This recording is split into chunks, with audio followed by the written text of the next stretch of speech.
everybody. I am Saloni and today we have with us Dr. Swadeep Srivastav, a serial health entrepreneur, a health industry expert and a social health impact leader.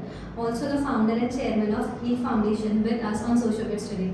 Hi, how are you? Good afternoon. Thank you so much, Saloni. Thank you. I'm fine. Yeah. So let's have a background about yourself and the Heal Foundation. Okay. So today, what I'm going to talk about health in healthcare is something which is very much required and not paid much attention to. So, and that also talks about my background and what I have done in my last 25 years of career.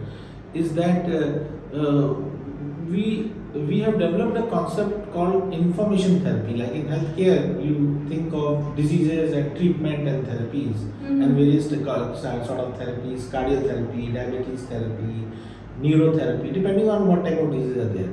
We say that the mother of all therapies in healthcare is the information therapy, and that's what I have been doing for the last 25 years. And that's what my public health doctorate is also in healthcare, public health communications. So I started my career with Indraprastha Apollo Hospital, the fourth largest corporate hospital, which was launched in Delhi in year 1996. I became their first chief PRO, and I worked very closely with doctors and patients, and including the hospital management. Dr. Pratap C. Reddy was the founder and chairman there, and worked very closely on, of course, creating awareness on what the hospital was about, what problem it will solve in North India and all over India, and how it will stand out to become one of the biggest medical treatment hub for whole of Asia and for the foreign patients also. But also during that course of time, I learned was that while at one end there are doctors who want to provide treatment, and on the other hand there are patients who come in search of treatment. And what is the link between both is the information awareness. So a doctor, if he plays a very important role of creating awareness, coming out and informing, what we call patient education on a continuous basis, if he does. So how it helps the patient more than anything else is that the patient gets empowered in terms of knowledge, understanding, and then his whole treatment profile is improved. The treatment journey becomes better. When with a more empowered patient, the treatment journey is better. So that's why what I learned at Apollo and implemented in my own practice. I came out and in the year 2000 formed India's first health communication and health awareness company by the name of Biomedia Health.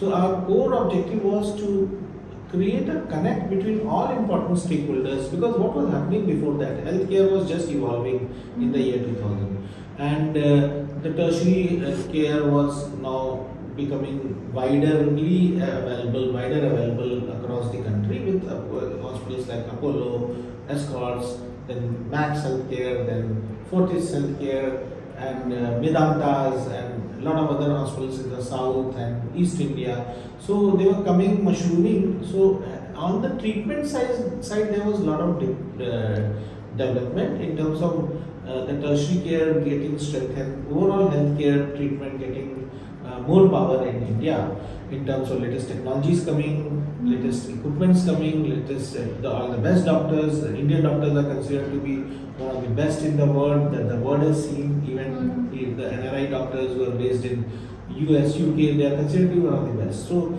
the skill sets were there, the facilities, infrastructure were building up, and healthcare was getting stronger. But what was missing in this whole piece was the patients. They were left, the people, their families, the caregivers, they were totally left on the mercy of the doctors in terms of how much informed they are or not, or on the mercy of the hospitals.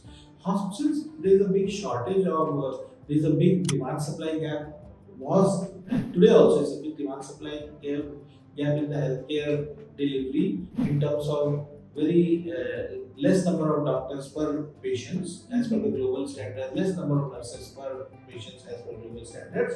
So the doctors and the healthcare providers, they were very busy in terms of providing the treatment, but they were not able to take out time for information, for awareness, for educating their patients, educating their families. So somehow the treatment model was not going in the right direction. That's why in last 2 decades, what we have seen is that the trust level between the healthcare provider, the doctor, and the patients, that has gone down drastically. And that was because of one of the prime reason, that everybody was busy in their practice and surgeries and treatment. Hospitals were busy in filling the beds. Nobody was actually giving time to empower the patients in terms of knowledge, information, so that they make the right choices. And more, what was missing, and that's where India is standing. Biggest thing which was missing is that there's a huge, there was a huge gap created in terms of people who are not getting aware about taking control of their health. They were coming to the hospitals and healthcare facilities with diseases, a lot of preventable diseases, like what you see today, a lot of heart attacks happening in young ages, a lot of cancer, like preventable cancers, like oral cancers and all these cancers happening because of tobacco and all that use. A lot of early diabetics, like we are standing at 7% of our, more than 7% of our population diabetic today, which is the largest diabetic population of the world, and that is a big, what you can call, it's a big epidemic than even what COVID came in between. So a lot of these preventable diseases were growing. So the cost of healthcare, the burden on the healthcare infrastructure was growing, and nobody was taking the responsibility of going out and empowering the people in terms of their healthcare, their wellness, the prevention modules, what they should take, and not fall ill. So it was more in terms of patients being seen as a community, they fall ill. Now they come to the hospital, they come to the doctors, and 70% of our healthcare facilities are in private sector. Only 30-35% government can provide, and that's a big gap. So they were on the mercy of the doctors and private hospitals and doctors, and that was not a good balance which was happening. So there we took up the role as Via Health. We worked for about almost 15 years before I exited that company to a Nasdaq listed American health content mix Adam conglomerate. And in the meantime, we realized that who are the most important stakeholders who can actually provide that fill that piece of health education, patient education. So we realized that media is one of the most important stakeholders. And earlier it was, if you look at decade before 2010, so it was the traditional media. So there were traditional health writers.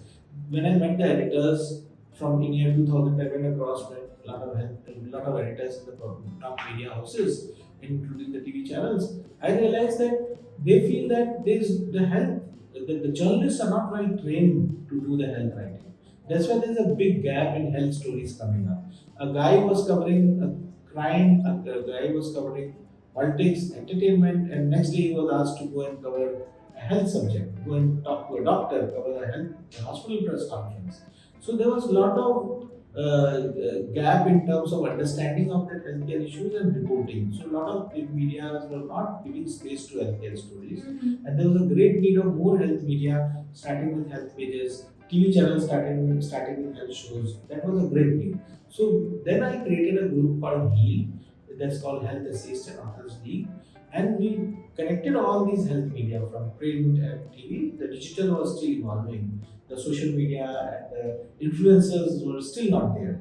So we connected to them and we started the world's largest capacity building and training program of these health journalists. We have trained more than 1,000 health journalists through the information providers like the key opinion leaders, top doctors of the countries, top public health experts, top scientists of the country. Have about 1,000 of them have come on our HEAL platform, and we converted it to HEAL Foundation in 2010, and that's why it became one of the biggest platform in India for knowledge sharing in healthcare and training and capacity building of health media. So that we have seen the whole journey of how all the top health media, all the top media houses, they started health pages, dedicated health segments.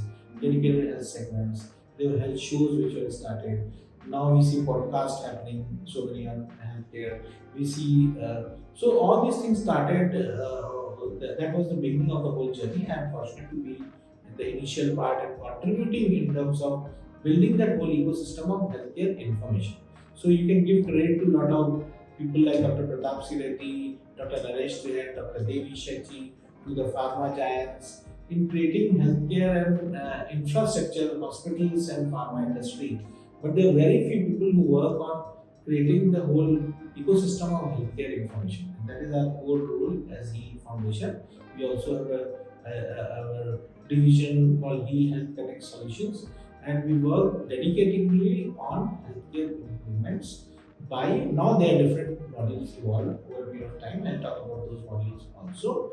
But primarily, it started with the whole idea that there should be an interaction and an intersectoral integration of doctors coming out, scientists coming out, public health experts coming out, government people coming out, everybody coming on platforms and interacting with the media, different media channels, and even through various other channels of public talks and through other, as I told you, that social media channels were not that popular at that time. They just started.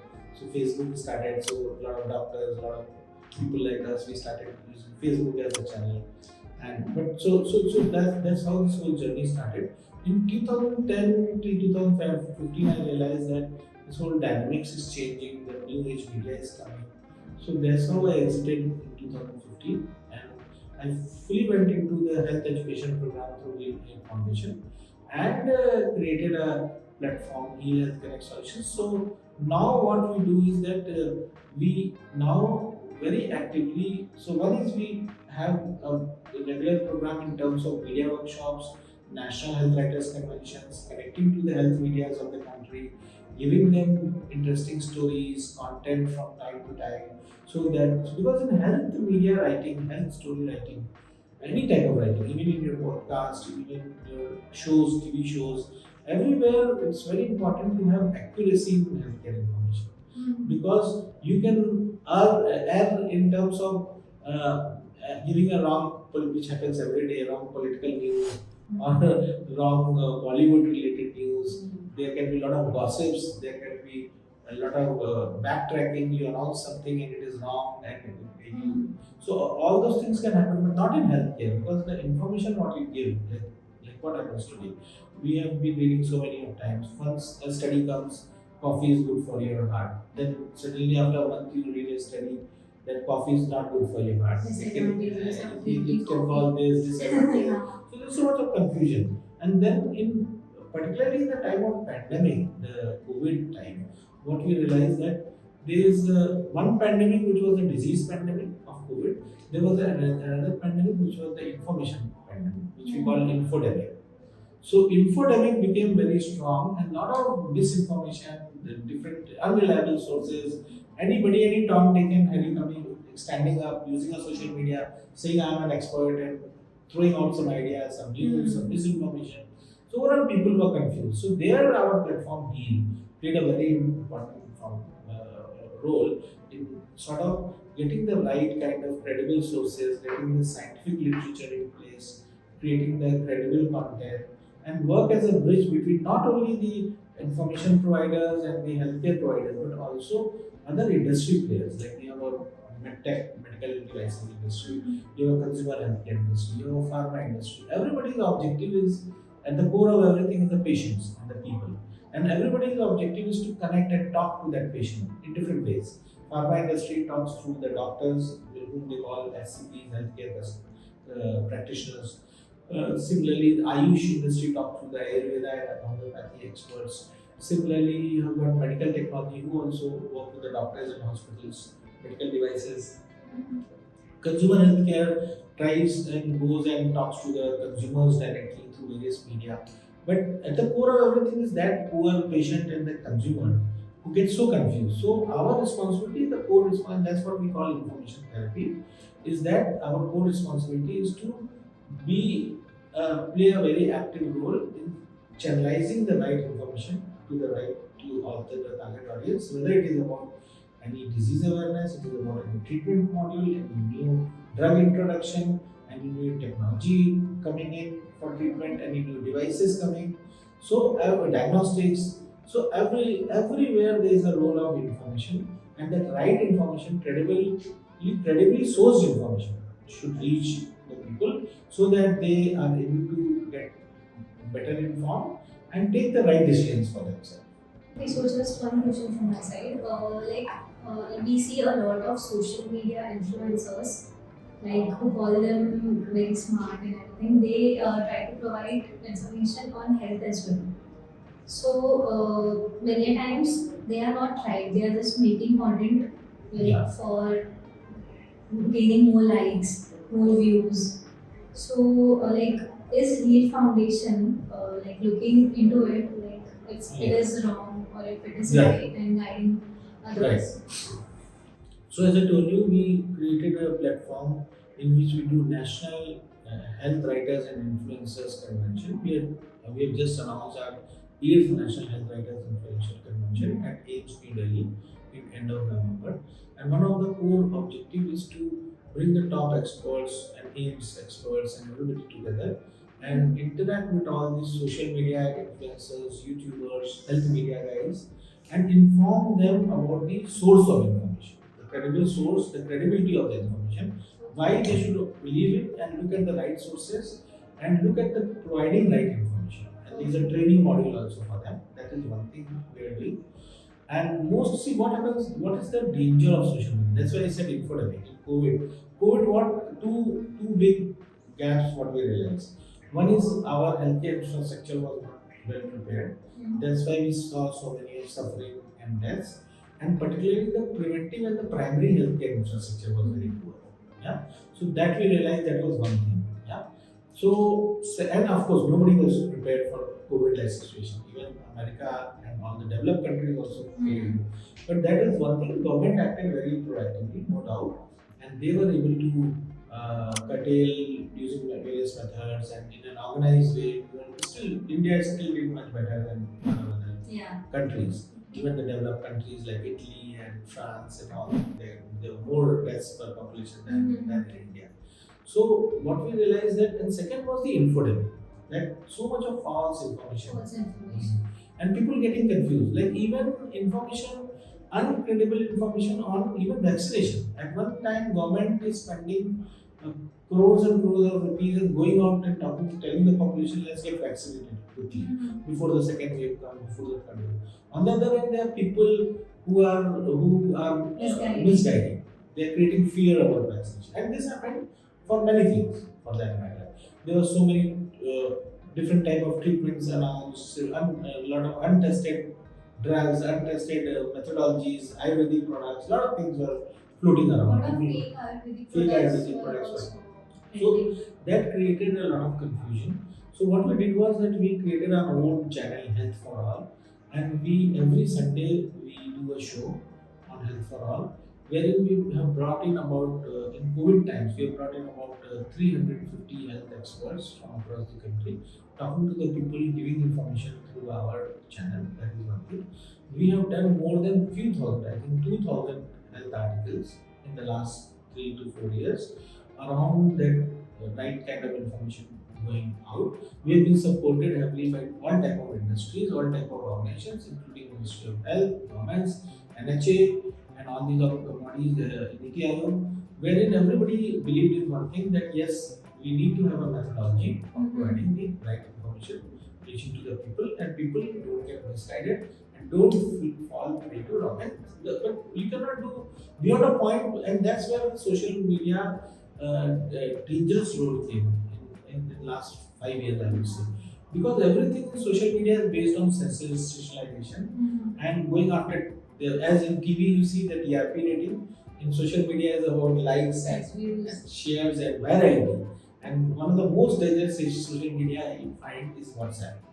Because anybody can become a publisher on a WhatsApp and take a video and publish in any group. Nobody knows the source. Nobody knows the source. If you go back and ask that person from where did you get this video, I don't know, somebody forwarded me.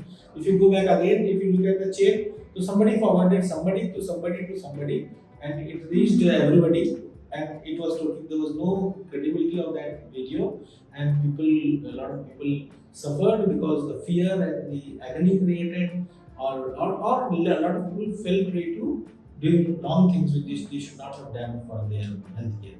So social media that way became dangerous. You cannot do over a period. I know Meta and Google and a lot of other organizations, they are big organizations in social media. They have definitely tried to do fact checking, the preventing fake news on their own level. But then that damages were definitely created because of the whole urgency and the competitiveness in terms of getting eyeballs and getting the likes and variety. So that should be taken care of. We have done our bit. Of course, everybody can do a small bit. India is such a huge country, 140 crore population, and at least not less than few crores of social media handles, and so those things are. And health is such a widely searched subject. There are 1 billion health searches every month happening on Google. So that's a huge. Health is the seventh largest searched subject. So one may, of course, I'm very sure first would be Bollywood or Hollywood entertainment. Politics would be one of them. So, but health is the seventh largest. So you can. I have a question on Google searches with health issues. Like even if you are having a headache, Google will show that you are having like brain tumor or something like that. Yeah. So what happens that, and that's a big, very good, very wise, very good question because um, Google. That's what now. When I interact with a lot of my doctor friends, we run a healthcare change makers club where India's top doctors are the members, and we do a lot of interaction, meetings, and we have a WhatsApp group. So what I realize is that everybody, today's doctors in the last 5, 7, 8 years since Google has become popular, more accessible, more widely used, more smartphones going into hands. I think smartphone coverage would not be less than 90% in India. So everybody's got a smartphone, everybody's on Google, everybody's watching videos. So the biggest challenge, what the doctors, my friends, and the whole community feels is that is doctor challenge with Doctor Google. They call it Doctor Google. So Doctor Google creates a lot of confusion. So any disease, any symptom a patient feels, the family does the whole search and they come with a whole list of questions. And many a time they ask a lot of wise questions also. That why is this? Why this cancer? What is the treatment? What was the cause? Why if this pain has happened in the heart? This is it an angina pain? It is not.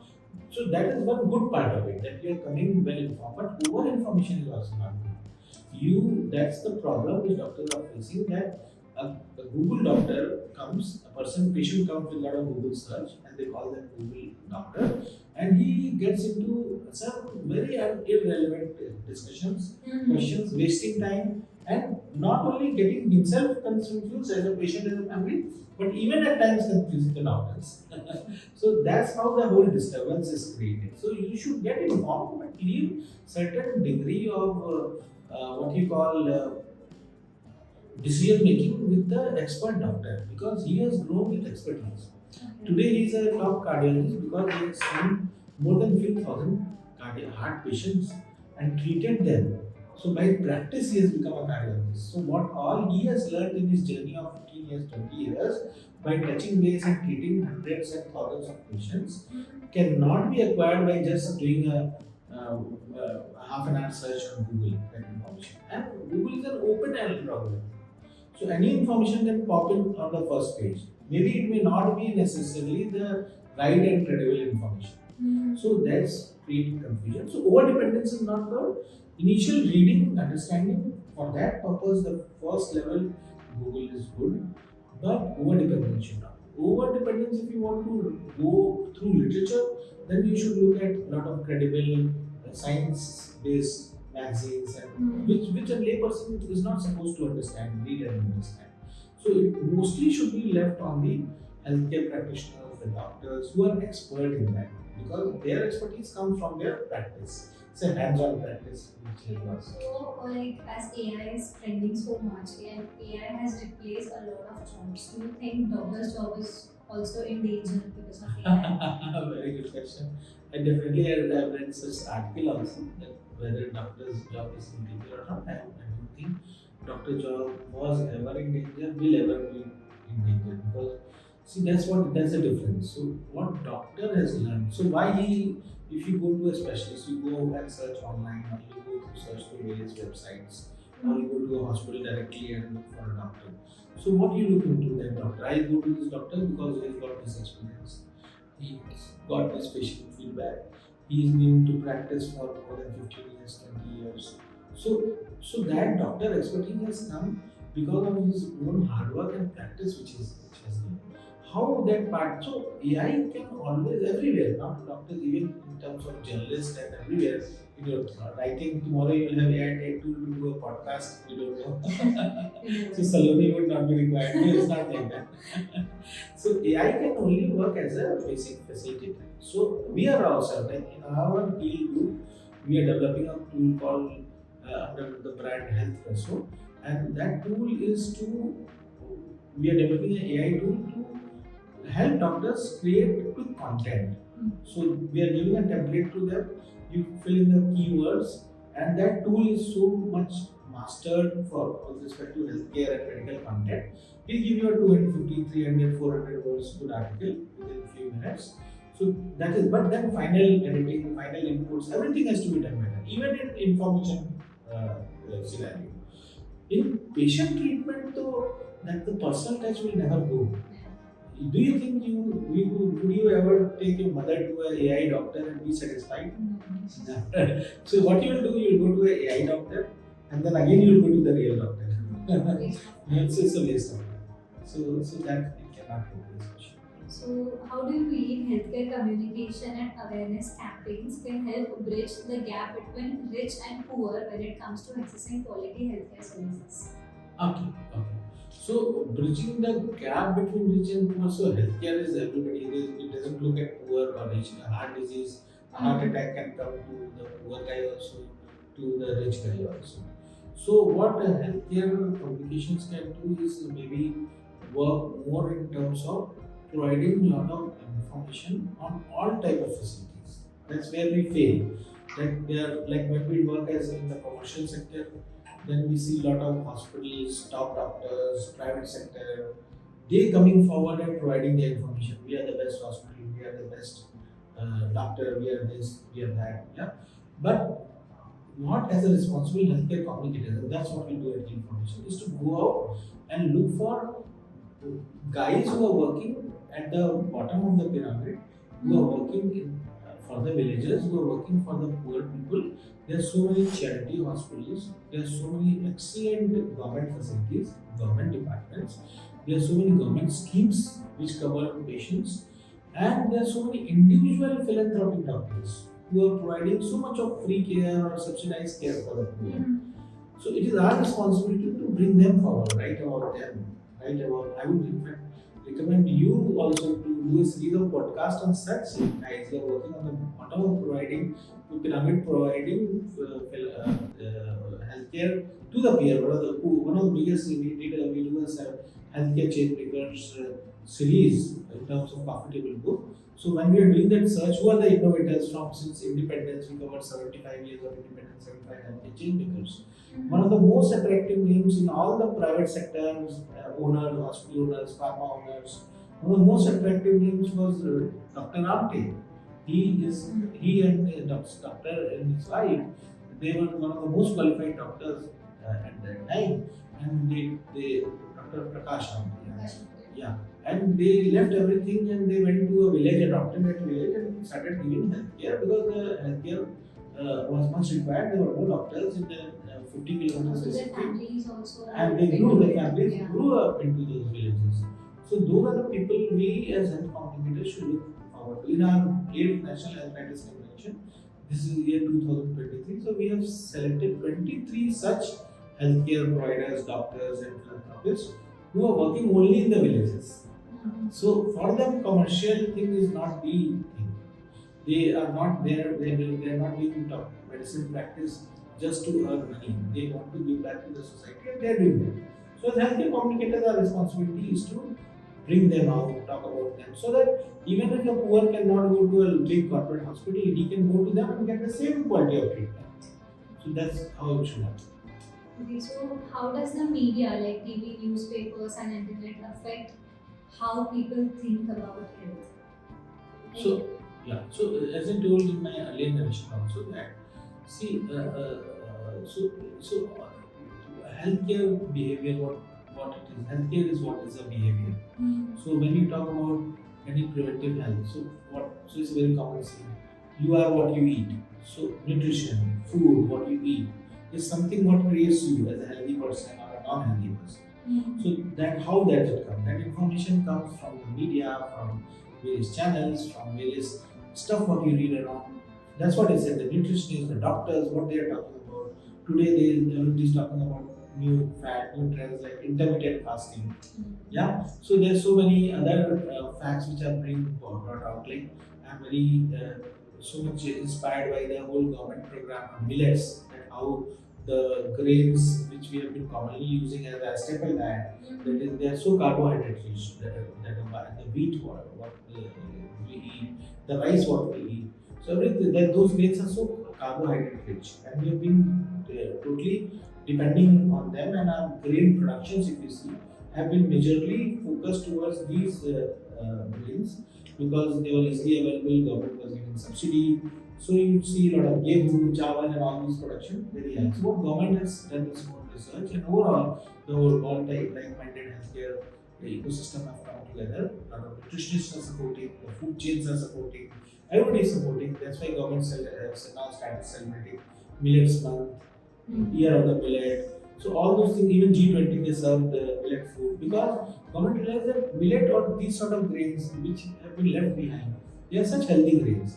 Both from easy to produce, farmers don't know about it. If we educate them, they'll produce for it. And they are much healthier, 10 times healthier than what normal roti, what you eat from these.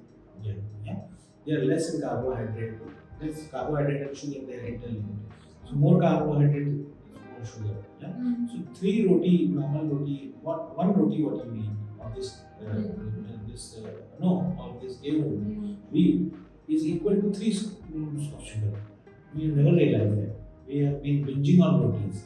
कि रोटी तो बड़ा healthy होता है खाओ तो बच्चों को माएँ खूब रेडी देती रहती हैं वो खाते रहती हैं फिर वो जब बड़े हो जाते हैं तो वही चीज़ एडवर्स इफेक्ट करने लगता है क्योंकि आदत तो वही होती है रोटी चावल खाने का तो अब इंडिया का डाइट सिस्टम अगर आप देखो तो we are so much heavy dependent on carbohydrate food हम हमारी थाली जो होती है वो ज़्यादा रोटी होती है ज़्यादा चावल होती है ज़्यादा दाल होती है और बहुत थोड़ी सी सब्जी और अचार होती है या चिकन खाते हैं तो भी चिकन होता है that's it if you look at the westerners how they have dealt it with it most of the developed countries if you look at their palate it is mostly full of chicken vegetables everything and rice is just a very small piece there or a bread is just one bread which they take along so that is it that's how we need to change so there's a very active role of the media the influencers the information provider, nutritionists, dietitians, they have come out, they are writing books, they are educating on these issues.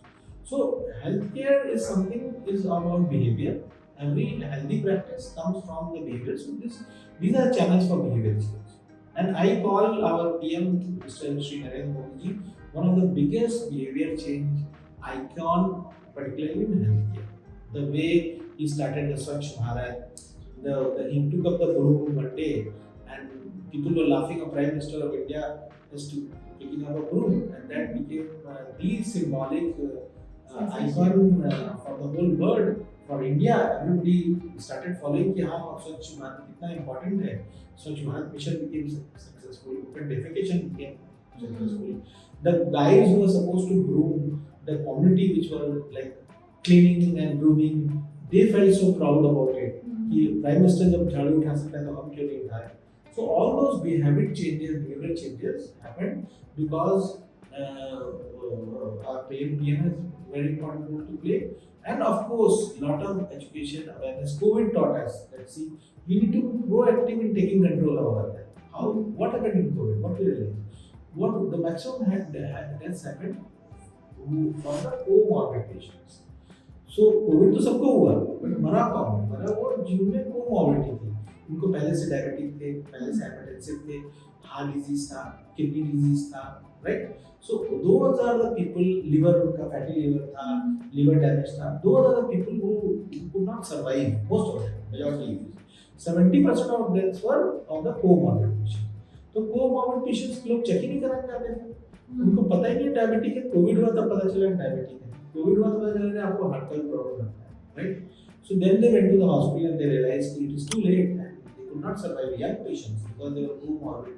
So what the country realized, what are people realized, what the government realized, that prevention is the best tool. That is what will work in a country like that. We cannot keep taking out doctors and building hospitals and giving everybody treatment and care. That burden a country like America is not even able to bear. That's why the cost of healthcare is so high, the burden of healthcare is so high. Till the day the insurance is paying, you are safe. The day insurance is not paying for you, you are more than dead in America. So that's where India cannot move. We are not America. We are a different country. We are not poor. We are developing. We are almost developed. But then we cannot bear the burden of healthcare on our system. So that's where we need to move towards Many people prevention. do not care about their health. Like they are so like they don't know what is wrong with them actually. Very right. So that is the reason now. So it's all behavior change. So today, if you are 25 years old, then you should realize the day I become 30-year-old, I have to start going for my annual checkup. So go for a preventive health check. Huh? But what do you think when you become 30 years old? खूब खा रहे हैं, P रहे हैं, मस्ती कर रहे हैं और हर वीकेंड में बिंजिंग हो रही है, हर वीकेंड में सब कुछ सारा एंटरटेनमेंट फन हो रहा है, एंड देन आफ्टर 30 इयर्स ये सारी चीजें जो है आपकी बॉडी में they start accumulating. So that's how after 35 years you start seeing people becoming hypertensive, sleep apnea, sleep disorder, फिर diabetics हो जा रहे हैं 40 years के एज में. So ये सारा manifestation जो है that leads towards bigger problem. Heart disease का शुरुआत ऐसे थोड़ी कि अचानक heart disease हो गया. It is you got hypertension, you got diabetes, all step by step. Your diabetes became uncontrolled, it started affecting heart, it started affecting eyes, retinopathy, it started affecting different organs. So that's how this all manifestation starts and grow. But that can be prevented. So you can always slow the progress. So if you go for preventive health check on a regular basis and you adopt a healthy lifestyle is very very simple. There is no science in healthy lifestyle. That's what we as educators are educating everywhere. It is about what you eat, a healthy diet, less overeating, and also doing some movement, some exercises, even as simple as walk and now yoga. Again, Modi ji has played a very important role in making yoga. So after Baba Ramdev, he has taken it international. Also, So yoga day is celebrated. Yoga Day is celebrated all over the world. It's International Yoga Day, 21st June every year. So all those things have awareness of now it is the and it's now it is the responsibility of the younger population. See, जो बड़े हो गए 50 years पहुंच गए 60 years पहुंच गए कोई disease हो गई वो हो गई तो they are into the management phase कि मैं डायबिटीज की दवा खा रहा हूँ मैं हाइपरटेंशन की दवा खा रहा हूँ मैं को हार्ट अटैक हुआ है तो मैं जाके ये ट्रीटमेंट कराऊंगा. अनफॉर्चुनेटली किसी को कैंसर हो जाता है तो उसको कैंसर का ट्रीटमेंट ही कराना पड़ता है कोई ऑप्शन नहीं है and that treatment also you know the success of cancer treatment. It's very very poor. I have heard about a medicine जो अभी recently tried में था. So it was like 100% result था. It is still so that UK Britain is coming out with one such injection. Immunotherapy बोलते हैं उसको. It's called immunotherapy that will help in treating. But still it doesn't mean what we read in media treating all kinds. It's not like treating all kinds. Very selective in what stage.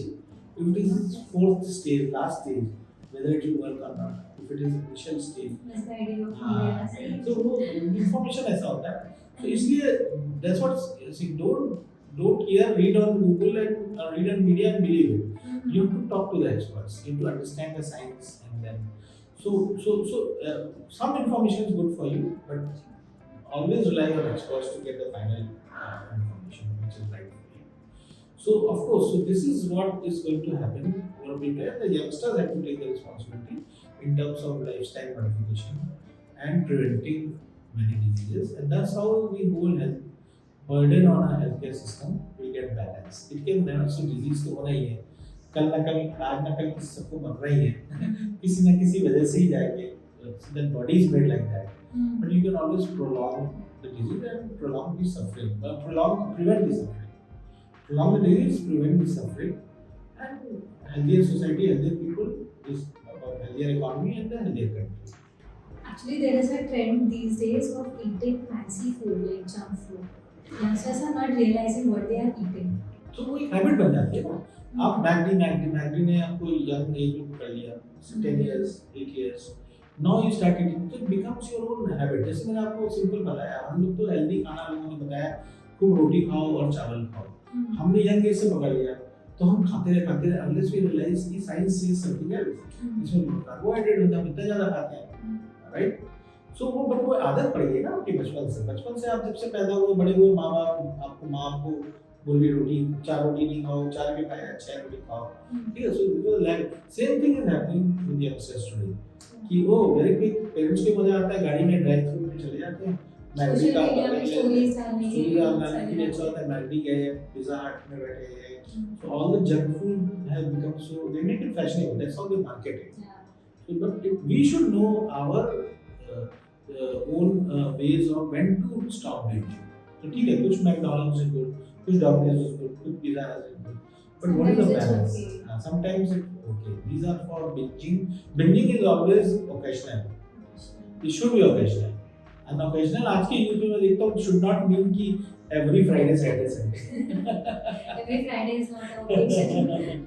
So that's fine. But when you are eating out also and having fun, you can always do that whole balance in your palate. So that is, eat more what you call chicken and protein-rich foods. So that is still better. And of course, drink less and smoke less. And we have heard like in different parts of India, the culture is different. So diet should also be the different. Is it? Yeah, it is true. It is like, for example, इसलिए बोलते हैं ना Mediterranean food is something जो Mediterranean region में पाया जाता है. Sea food, जो sea belt होते हैं, वहाँ पे there are a lot of studies which have proven that the lot of diseases on sea belt where people eat more fish, like neurological diseases, heart diseases, these are less. So ये सब food का difference तो होता ही है. Climate के हिसाब से food होता है, तो वो वहाँ के क्लाइमेट के लिए बेटर होता है. बिल्कुल, तो फूड हर जगह का बेटर होता है. आप कोई एक फूड बता दीजिए जो खराब होता है. क्लाइमेट के हिसाब से. हाँ, क्लाइमेट के हिसाब से हर जगह लोग फूड खाते हैं. If it is hot in North India, so you know the type of food we eat in North India. Mumbai is totally different. Street food से लेके हर तरह का food is totally different. But it's not about the food what you get. Even all over the world, it's about how you make your judgment to consume. How much in terms of the quantity and the quality, both the things. So that balance is important. I don't think any food matters. आज के दिन में आप climate और region wise क्या food बोल सकते हैं? Maggi is available, any food you can order on the country. Pizza is available, Domino's and Pizza Hut is available, any you order. KFC, anywhere you went through, you go to the deep of Kerala, to the deep of Ladakh, you find a KFC corner there. But आप कितना खाते हो important है, and कैसे उसको balance करते हैं. And the physical activity is very important. That's what is missing in the younger generation. हम लोग गाड़ी में बैठते हैं सारे, और गाड़ी से बैठ के ऑफिस में नीचे पार्क करते हैं, ऊपर आके एसी में बैठते हैं, फिर नीचे कोई बोलता है वॉक किया, हाँ आज मैं नीचे गाड़ी छोड़ एक चक्कर लगा के आ गई. So you mentioned government. So like, are there any more things that government should do according to you to promote healthcare? Yeah. So I would say that first of all, so I came to know that government was trying to create a health portal also, but that is not the responsibility of government to create one health portal, because health information sources are many that won't solve the purpose. But government should definitely work on creating credible health information sources like we do as we do the training program. Government should actively support these training programs of the health media, influencers, bringing the right kind of experts, educating them on a regular basis. That is one role on the information providing side which government should do. Other than the healthcare delivery side, what government is doing, like government has come out with the Ayushman Bharat to cover every poor and lower strata of society now. That scheme is also growing. So Ayushman Bharat scheme for complete health insurance up to 5 lakh of coverage. Those are good schemes which governments are implementing. Government is definitely implementing in a very effective effective way. So there are a lot of affordability fact where government has worked on accessibility and affordability. So they are working heavily on the TB drugs to be made available free for everyone, which is there. They're working on malaria. They're working on so many other things, making the drugs available. The government scheme of Jan Aushadhi, generic medicines availability is also done very well. Government scheme of capping the cost of various consumables and devices like stents, the implants, they have capped it in a very good way, which will made it more affordable to the people. All those things, but they should also invest on information, what we call information therapy. That investing on bringing all these stakeholders, working with organizations like us, and supporting us that how we can make these programs more regular and more wider reachable to the all type of stakeholders connecting and providing information. Okay, so generic medicines you mentioned, I have heard at a lot of places that generic medicines are not so like impactful than the branded So ones. there is a big question mark on the efficacy because there was a study also that only 2% of the generic medicines have undergone efficacy trials. Also the price Validated. ranges are The pricing is very less. Generic medicines are much cheaper. Mm. So that's the same formula which comes out cheap is not always good, and even the expensive is also not always good. But there's a mechanism government is trying to strengthen to work on the certification of these generic producers so that they come out with quality medicines, but that will take time. That's why there's a category called branded generics. So that is supported by the pharma brands, and these are the generics which are more widely popular, more widely available. But the pharma who is producing it takes the responsibility of the brand. So if anything goes wrong with the medicine and the efficacy is poor, you know whom to catch hold of. So that's what is called branded generics, which are the future. Okay, so that's all for today. Thank you so much for joining Sushibit and providing so many insights about healthcare. And wish you all the best for the competition. Thank you everyone. Thank you, Saloni. So Thank great you. to hear so many things that we did not know, and also for guiding youngsters to go at the right path and help Thank you. My only message is that let's all be aware of all the things happening around us and look at the credible information, and also be aware of health and wellness. Wellness is more important than healthcare. I would say today's scenario for everybody, and if it gets somebody like one of the talks I was reading, I told very clearly that even the first of all on the for the doctors, the MBBS courses, the information providing should be made a curriculum. Every doctor has to get into information providing public health education. So they should be trained for public health education. And they should go out and they should not only just start going and doing the practice, this patient died, this patient died, this patient died.